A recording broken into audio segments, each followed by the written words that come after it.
नमस्कार दोस्तों, मैं राकेश गोयल, लेक्चरर जीपीसी करौली। आज हम एस्टिमेशन कॉस्टिंग के कुछ और ऑब्जेक्टिव क्वेश्चन सॉल्व करते हैं। तो आज के सेशन का फर्स्ट क्वेश्चन है deduction at the L junction of wall for total length of centre line is. दोस्तों, इसमें आपसे पूछा गया है कि जब भी सेंटर लाइन मेथड से क्वेश्चन सॉल्व किया जाता है तो उसमें एल जंक्शन पर डिडक्शन क्या लिया जाता है। तो दोस्तों, हमेशा आपको ध्यान रखना है कि एल जंक्शन पर किसी भी प्रकार का कोई डिडक्शन नहीं लिया जाता है, केवल टी जंक्शन और क्रॉस जंक्शन पर ही सेंटर लाइन मेथड से सॉल्व करते हुए डिडक्शन लिया जाता है। तो एल जंक्शन पर किसी प्रकार का कोई डिडक्शन नहीं लिया जाएगा, तो इसमें नो डिडक्शन आंसर आएगा। तो इसका आंसर हो जाएगा ऑप्शन नंबर बी। फिर नेक्स्ट क्वेश्चन है what is the unit of measurement of pointing. Pointing को किस यूनिट में मेजरमेंट किया जाता है, इसमें आपसे पूछा गया है। तो दोस्तों, पॉइंटिंग होती है उसको हमेशा स्क्वायर मीटर में मेजरमेंट किया जाएगा। तो इसका राइट आंसर हो जाएगा option number D. Next question है what is the nominal size of standard brick as per Indian standard. इसमें स्टैंडर्ड ब्रिक की आपको नॉमिनल साइज पूछी गई है। नॉमिनल साइज वो होती है जो प्लास्टर के समेत होती है, और एक्चुअल साइज ब्रिक की जो होती है वो होती है 19 × 9 × 9, और नॉमिनल साइज हो जाएगी इसकी 20 × 10 × 10। तो राइट आंसर हो जाएगा ऑप्शन नंबर सी। अगर इसी में ही आपसे पूछा जाता कि actual size of standard bricks, तो आपका राइट आंसर होता ए, जो कि है 19 × 9 × 9। नेक्स्ट क्वेश्चन है in the centre line method of working out volumes for cross walls what deduction must be made from the centre line length at each junction. तो इसमें आपसे पूछा गया है कि सेंटर लाइन मेथड से क्वेश्चन सॉल्व करते हुए क्रॉस वाल पर क्या डिडक्शन लिया जाता है। तो दोस्तों, हमेशा ध्यान रखना है एल जंक्शन पर किसी भी प्रकार का कोई डिडक्शन है नहीं लिया जाता है। अगर क्रॉस वाल है या क्रॉस जंक्शन है उस जगह पर आपको width of the wall deduction लेना है, और अगर आपका टी जंक्शन है तो आपको half of the width of the wall deduction लेना है। तो इसमें क्रॉस वॉल के लिए पूछा गया है तो आपको लेना होगा इसमें विड्थ ऑफ द वॉल, जो कि इसमें ऑप्शन में नहीं है। तो इसका राइट आंसर हो जाएगा T, none of these. Next question है whenever the white washing are distempered is done on corrugated iron sheets in the estimation the plain area of sheets in increased by. तो दोस्तों, इसमें आपसे पूछा गया है कि जब कभी भी कोरुगेटेड आयरन शीट्स पर वाइट वॉशिंग की जाती है तो उसमें जो प्लेन एरिया होता है उसको कितने परसेंट इंक्रीज करके मेजरमेंट किया जाता है। तो दोस्तों, जो कोरुगेटेड आयरन शीट होती है उसको 14% इंक्रीज करते हुए आपको मानना होता है प्लेन एरिया का। अगर आपको यही देता है कि सेमी कोरुगेटेड ऐसी शीट्स है तो 10% इंक्रीज करना है एरिया का, प्लेन एरिया का। अगर कोरुगेटेड ऐसी शीट्स है तो 20% इंक्रीज करना है आपको प्लेन एरिया का। इसमें कोरुगेटेड आयरन शीट्स पूछा है न कि एसी शीट्स। तो एसी शीट्स के लिए प्लेन एरिया का 14% हमेशा इंक्रीज किया जाता है। तो इसका राइट आंसर हो जाएगा ऑप्शन नंबर डी, 36 में हो जाएगा डी। फिर नेक्स्ट क्वेश्चन है 37 the item of steel work which is measured in square metre. दोस्तों, इसमें पूछा गया है कि ऐसे स्टील वर्क का कौन सा आइटम है जिसको स्क्वायर मीटर में मेजर किया जाता है। तो इसमें ऑप्शन है collapsible gates, rolling shutter, steel doors. दोस्तों, सभी को ही इसमें स्क्वायर मीटर में मेजरमेंट किया जाता है। तो इसका राइट आंसर हो जाएगा all option, option number D. फिर नेक्स्ट क्वेश्चन है the concrete work for the following part of the building of specified thickness is measured in square metre. दोस्तों, इसमें आपसे पूछा गया है कि आपको अगर थिकनेस स्पेसिफाई कर रखी है तो किस चीज़ को, बिल्डिंग के कौन से आइटम को स्क्वायर मीटर में मेजर किया जाएगा। तो दोस्तों, जब भी आपको थिकनेस स्पेसिफाई कर दी जाती है तो ज़्यादातर जैसे फ्लोर्स, रूफ स्लैब्स, इन सबको डीपीसी में या डीपीसी इनको स्क्वायर मीटर में ही मेजरमेंट किया जाएगा। अगर थिकनेस स्पेसिफाई है तो इसको स्क्वायर मीटर में मेजरमेंट किया जाता है, चाहे वह कोई सी ही क्वांटिटी हो।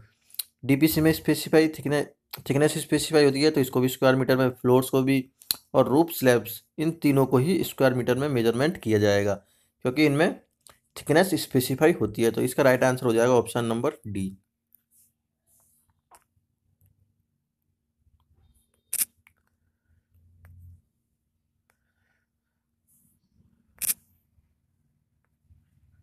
नेक्स्ट क्वेश्चन सॉल्व करते हैं।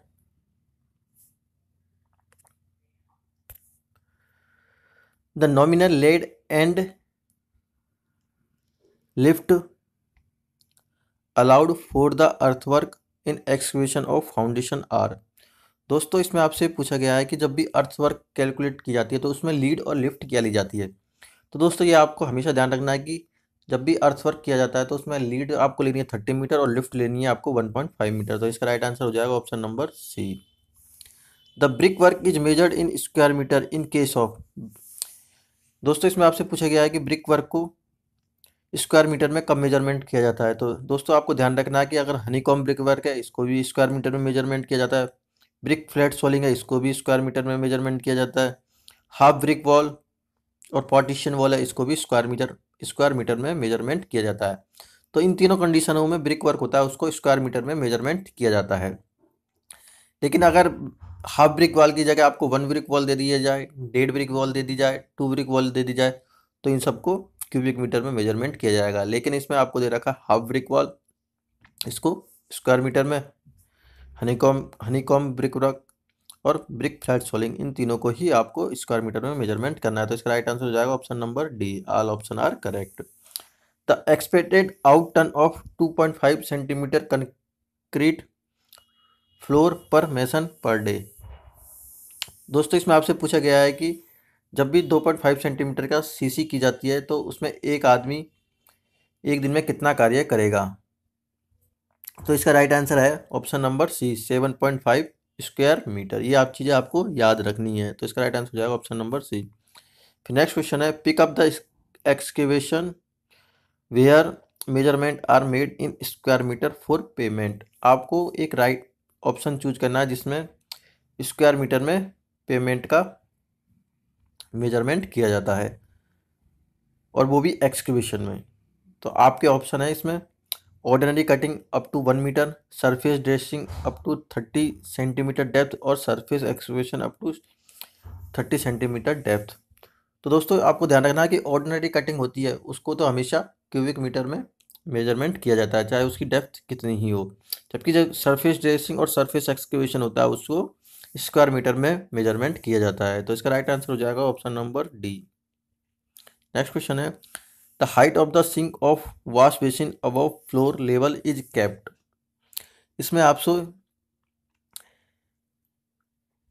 वॉश बेसिन जो सिंक होता है वॉश बेसिन का उसकी फ्लोर लेवल से हाइट पूछी गई है। तो इसकी हाइट होती है 75 टू 80 सेंटीमीटर। तो इसका राइट आंसर हो जाएगा option number C.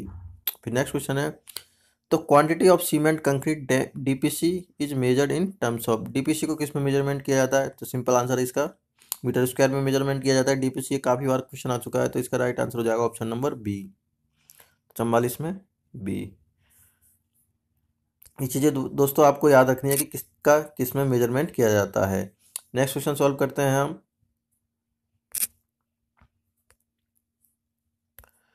Whenever colour washing of AC sheets, asbestos cement को बोलते हैं AC sheets, AC corrugated sheet is done in estimated the plain area of sheet is increase by. तो दोस्तों ये हमने पहले भी बताया था आपको एसी कोरुगेटेड शीट है तो उसका मेजरमेंट करते समय उसमें प्लेन एरिया का कितना परसेंट इंक्रीज किया जाता है। तो इसमें 20% इंक्रीज किया जाता है। एक बार मैं फिर बता रहा हूँ आपको, अगर एसी कोरुगेटेड शीट है तो उसमें 20% प्लेन एरिया का इंक्रीज करेंगे। अगर सेमी कोरुगेटेड एसी शीट्स है तो उसमें 10% प्लेन एरिया का इंक्रीज करेंगे। अगर कोरुगेटेड आयरन शीट्स है तो उसमें 14% प्लेन एरिया का इंक्रीज करते हैं। तो इसमें राइट आंसर हो जाएगा option number D. Next question है आपका specification for hold fast are given in terms of. जो होल्ड फास्ट होती है उसका मेजरमेंट किस में किया जाता है। तो उसका होता है वेट में। तो इसका राइट आंसर हो जाएगा बी। नेक्स्ट क्वेश्चन है इन case of steel rolling shutter for estimation of painted area the plain area is multiplied by. तो स्टील रोलिंग शटर होती है उनका एस्टिमेशन करते समय उनका जो पेंटिंग होती है उन पर उसका एस्टिमेट करते समय जो पेंटेड एरिया होता है उसका प्लेन एरिया का कितना लिया जाता है, उसका कितने मल्टीप्लिकेशन में लिया जाता है। तो इसका 1.1 राइट आंसर है। तो 47 में आपका राइट आंसर है बी। रोलिंग जो स्टील रोलिंग शटर होती है उसको प्लेन एरिया के 1.1 टाइम्स मल्टीप्लाई किया जाता है। नेक्स्ट क्वेश्चन है in the analysis of rates the profit of the contractor is generally taken है। तो जो कॉन्ट्रैक्टर का प्रॉफिट होता है वो 10% लिया जाता है। तो इसका राइट आंसर है option number C. Next question है connecting pipe in for septic tank should not be less than. जो सेप्टिक टैंक का कनेक्टिंग पाइप है उसका डायमीटर किससे कम नहीं होना चाहिए। तो इसका राइट आंसर है बी, 100 mm से कम नहीं होना चाहिए। The number of standard bricks in cubic metre of brick masonry is. एक क्यूबिक मीटर में कितनी स्टैंडर्ड ब्रिक्स आती है, तो इसका 500 है। तो option number B. Next question है 51वां डीपीसी को किस में मेजरमेंट किया जाता है। तो डीपीसी का मेजरमेंट मीटर स्क्वायर में मेजरमेंट किया जाता है। नेक्स्ट क्वेश्चन है ए वर्क कॉस्टिंग रेस 20,000 इज टर्म्ड एज। अगर किसी वर्क की कॉस्ट 20,000 है तो वो किस प्रकार का वर्क कहलाता है। तो दोस्तों आपको ध्यान रखना है कि अगर 20,000 या 20,000 से कम है कोई भी कॉस्ट, तो वो पिट्टी वर्क में आते हैं। तो इसका राइट आंसर हो जाएगा ऑप्शन नंबर ए। दोस्तों आज हमने कुछ एस्टिमेशन एंड कॉस्टिंग के ऑब्जेक्टिव क्वेश्चन सॉल्व किए। इसी प्रकार से आप चैनल को देखते रहिए। थैंक यू दोस्तों।